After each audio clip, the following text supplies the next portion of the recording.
had led Ethan back to his room. My mom had led Ethan went back to his room. I was just the sky. The sky was just the sky. And when she had asked what the dream was about, he was too embarrassed to say.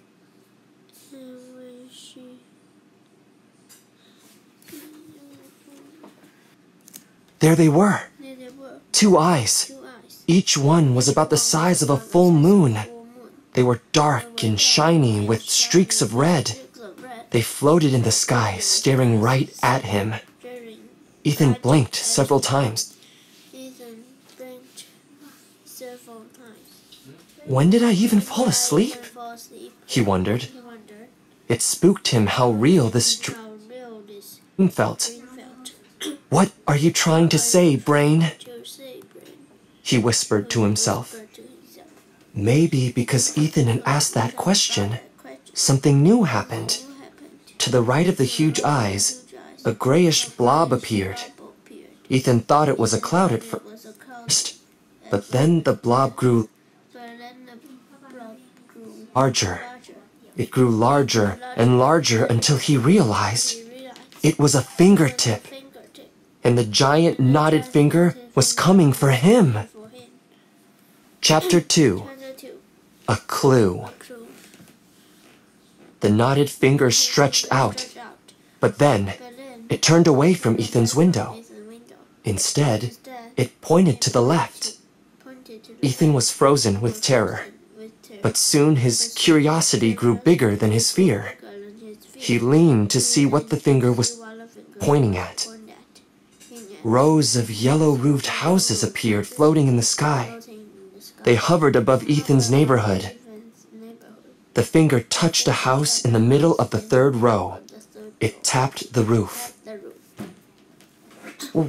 What's so special about that house? Ethan asked quietly.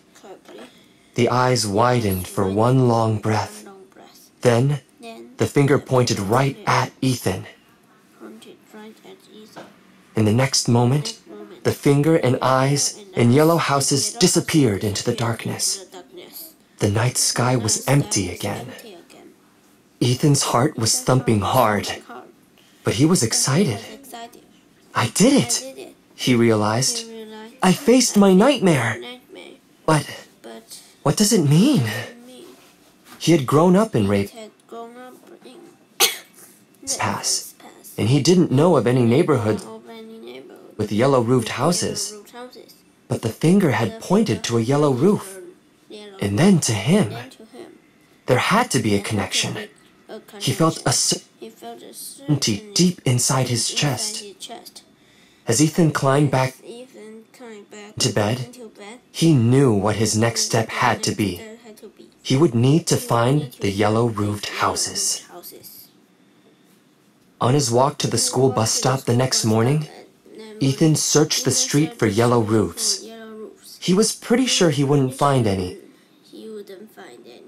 But stranger things had happened in Raven's Pass. He paused on the sidewalk in front of an empty house. One of the strange things had happened there. His best friend, Avi, used to live at the house. They had been friends since kindergarten. Then suddenly, the beginning of sixth grade, Avi was gone. His family's house was cleared out. No explanation, just gone. What was worse, no one else seemed to care. It was as if Avi and his family had never existed. Vroom! A loud rumble jolted Ethan out of his thoughts. Oh no! Ethan cried as the yellow school bus drove away down the street. He sighed. He would have to take the public bus. He walked the extra half-mile to the stop. As he arrived, a bus headed into downtown Raven's Pass. The opposite direction from school pulled up.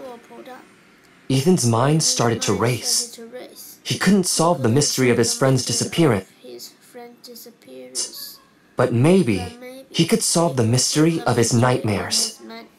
He stepped onto the bus. I'm going to find the yellow-roofed houses, he thought as he sat down.